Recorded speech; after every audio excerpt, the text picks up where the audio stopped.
Well, the Dallas Cowboys escaped by the hairs of their chins today, guys.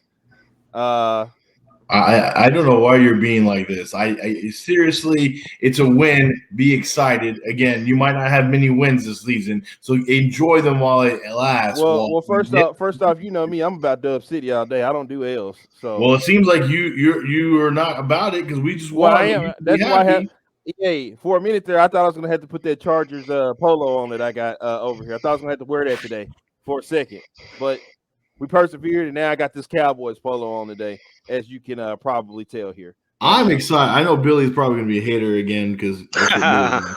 No, I'm man. excited. It was you know what? This was a game that was fun to watch. It was frustrating but fun. I don't know if I call it fun.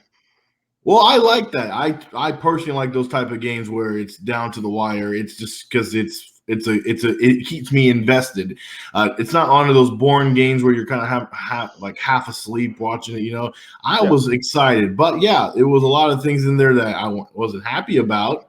But that's what football's about. You're not going to have perfect games. You go in and check the film, clean it up, and move on to next week. But guys, let's celebrate a win here. I mean, that's what we're doing here. We're going to be celebrating a win. I know your lounge is opening up, right? Oh yeah, definitely. We definitely got the lounge decked out for the Dallas Cowboys today. Got it decked out. Now Dak can't get VIP seating this week though. Billy, you said that Luka Doncic specializes in something over when he's doing today. So I think tonight at the lounge for dessert, I think we're gonna serve Dak some apple turnovers tonight. Man, make sure you get him some vanilla ice cream, man. But you know what? I want to piggyback off what EA said, man. This game was very entertaining. It was very entertaining. Was it? I didn't find it entertaining at all. I was like, man, because you don't like football. In the words of Tomas, KP doesn't like play basketball. You might not like to watch football. That was entertaining. I like it, but I just was like, man, you know what, Billy, I kind of was turning you. I wanted a big play at some point. I did want one big play. That's what it was. I wanted one big play, but it just didn't happen today. What in the cards? Well, you know what? The Chargers did a tremendous job defensively, making sure that was not going to happen. They kept Derwin James back. They always kept the safety over the top. They were not going to allow the Cowboys to take the top off the defense and get anything above them or behind them. Everything was in front. They came up and tackled. Chargers played a pretty good game. If we're going to be completely honest, they played a pretty good game. Cowboys did a lot of self-inflicting things to hurt themselves. But let's give credit to the Chargers, man. Good young team. If it wasn't for the Chargers' inability to inflict themselves with wounds, and also the refs helping them out a lot, they might have won this game. So that's what me and Billy talked about a few minutes ago. I was like, man, if you think about it, if it wasn't for penalties, they might have lost this game. Absolutely. There are multiple times where Herbert got him down there, and costly penalties got him pushed back. Yeah. At the end of the day, that's what it boils down to. Absolutely. I thought the Cowboys did a good job moving the ball from between the 20s. They got in the red zone early in the game. They were 2 for 2. I was very excited about that, scoring, running the ball, doing some good things. But that offense got very lethargic after the first quarter. Very lethargic. So I didn't realize this, and then this is what happens when you're kind of just in the game and just watching. You're not really paying attention. But, after the first quarter, that was it. They didn't score any more touchdowns. That was all in the first quarter. And after that, the Chargers defense really amped it up, especially in that second half. Justin Herbert also took the ball away. The guy was, that 190-yard drive in was in the third or fourth quarter, where they got the ball inside the 10, and Justin Herbert was like, by the way, can we just be honest here? Justin Herbert's going to be one hell of a quarterback in this league. I've been telling you that. I told you. I told you. I'm the one who said Justin Herbert is the truth. I told you. I was like, this kid scares me because this kid can dice it up. He diced it up. I know you don't take him seriously with his, California bangs over there. looks like sunshine. He looks more like sunshine than Trevor Lawrence does. But no, he was really good this week. And again, if it wasn't for how many holding penalties, like, good God, their offensive line just fucked themselves over constantly. Terrible. Right. But but we still gotta give credit where it's due because the Cowboys defense, even though they were getting sliced and diced, they came up with turnovers. Have you seen that from a Cowboys defense? That's what they got. They got 2 more turnovers today, right? So Diggs got one and KZ got one. Curse should have had one. That should have been 3 more turnovers today. That's right. That would put us at 7 in 2 games. I'm not sure we got 10 all last year. So, and again, another thing, we won the game because we won the turnover battle. Because I believe Herbert only had 1 pick, right? Or Herbert had 2 picks. Dak had the 1 pick, and we didn't turn over. I mean, he had a fumble, but we recovered it. Yeah. So that to me, that's pretty. Again, you're winning the turnover battle. It wasn't a high-scoring game that you wanted. It wasn't, pretty by any stretch of the imagination. But the Dallas Cowboys did what they needed to do. They took advantage of the situation.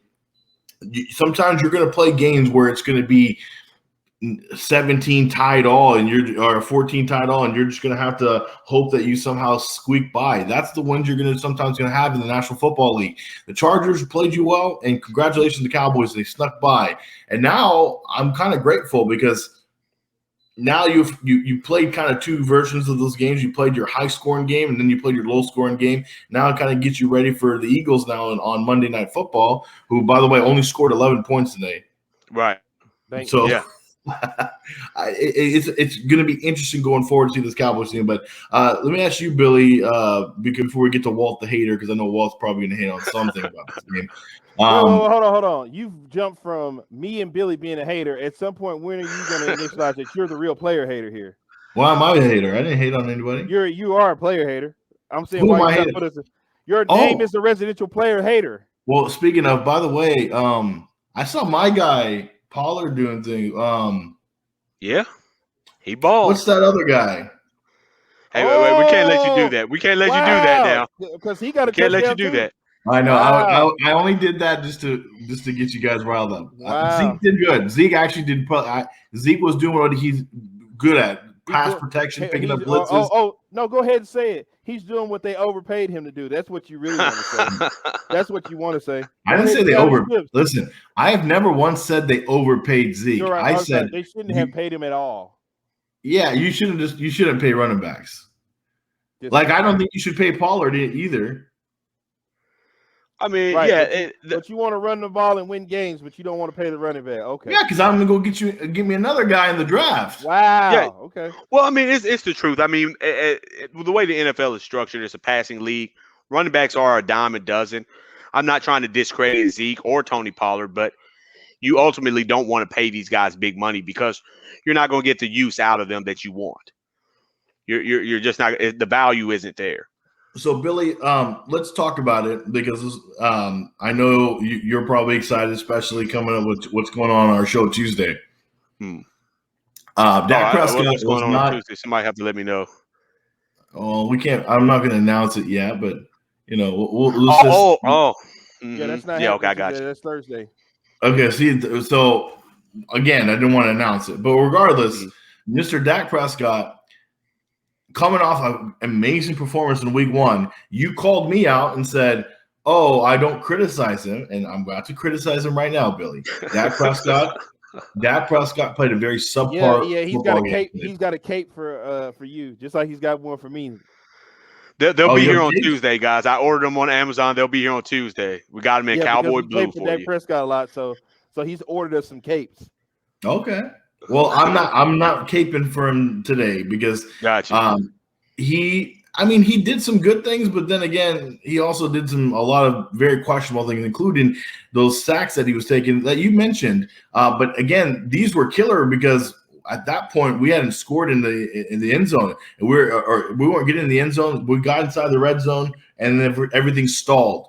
And Dak Prescott needs to not do those things. And now. What Billy tell me what happened on the interception because I was in the car when that happened and I missed that. What happened on that pick? So he dropped back. I didn't think it was a bad read. I just think it was more of a bad throw. You had 2 receivers. You had both CeeDee Lamb and Amari Cooper kind of crossing within 5 yards of one another. It was about a 15 to 20 yard pass. Okay. And with I don't know if the route was wrong or whatever, but there ended up being an abundance of chargers around the ball. I don't know if that was Asante Samuel Jr. or who that was that intercepted it, but it was overthrown.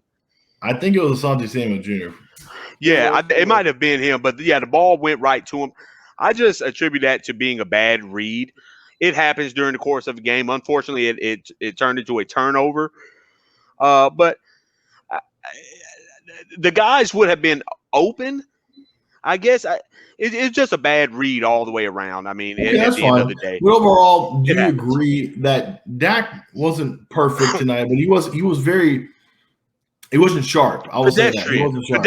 I would say pedestrian. Pedestrian would be the word that came to mind for me. He started he wasn't terrible. Yeah, he started out good, and then it just tapered off. Well, I don't even want to say that he started off great. I mean, a lot of the passes we were throwing just, kind of dinking and dunking, just short passes, extension of the running game, because that's what they were trying to do. Mm-hmm. We got off to a hot start, but it was just a pedestrian game. But I think the Cowboys want to prove that, okay, hey, we don't have to rely on Dak to throw the ball 45 times to win the game. Let's run it with Pollard. Let's run it with Zeke. Those guys got off early and often. And it forced the Chargers to come out of it forced the Chargers to have to bring guys up. They were playing 8 in the box quite a bit. I mean, they are pedestrian numbers. He had only 37 attempts, so he had 27 completions, 237 yards, 1 pick. The real story of the game was the running game with Zeke and Pollard combining. They were the real offense. But Dak did have some nice throws down the stretch, especially in the fourth quarter, getting us in position for that field goal. And that brings me up to my next thing we guys talk about. Walt, I'm sure you said it on our text message and you didn't like it. What was going on with the time management with that on the field goals?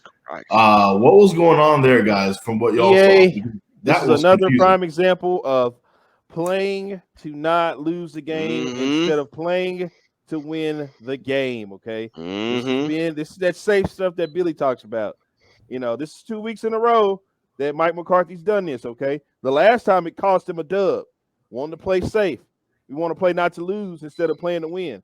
Today it didn't cost him. It almost did, but it didn't. Right. So here's the thing. I was not mad for them going for a field goal. In that situation, it didn't matter. You go for a field goal or not. That's fine with me. You're going for the win there. That's fine. It was the play before.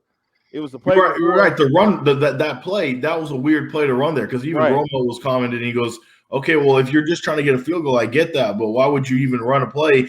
Why don't you call a pass play there so that if it goes incomplete, you don't have to waste time?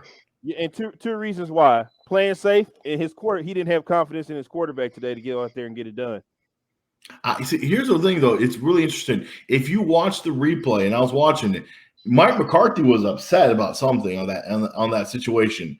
He was upset. He looked like he was yelling. He goes, "Why are we doing here? Why are we going on the timeout?" Like he did not expect it. First off, we blew one on Amari Cooper because he was laying down on the ground hurt.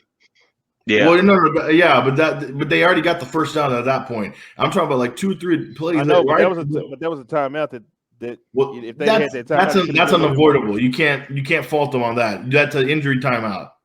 They force it. Yeah, but then he pops right back up and goes on the sideline. So now everybody's like, "Well, what the F, man?" Well, I know, but you can't. I'm not trying to blame. I'm not trying to blame for that, but I'm just saying. Yeah, it was that final timeout, the one where they left it right because they had one more timeout to go. They could have called the timeout there, did a play, and then go for the field goal, but they didn't. They just waited and waited. They could have got another 10, 15 yards to get to their field goal, make it easier. Because I think 56-yarder is still a lot. It is. His quarterback wasn't giving him anything today. Okay. Well, that's why he did it. Okay, but listen, if that's the truth, then what Dak did pretty good on that drive, though. Dak was making the move up and down the field, he was good up till that point.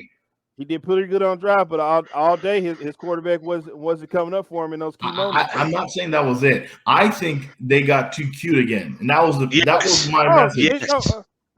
I said there's two things. Yeah, there's that, and they got cute, and they started playing safe again, and they what's the name? And I think that's the his biggest. quarterback wasn't giving him anything. I think it's the biggest thing was being cute because Kellen Moore did that all game long because they had something going, right? He was cooking. He was doing great. And guess what? Then he gets cute with those swinging gate passes to CeeDee Lamb, which – oh, my God. Okay, you did it one time. I get you do it one time to test it out, okay? So you knew that Darwin was going to come down and read that quickly. So why would you do it again?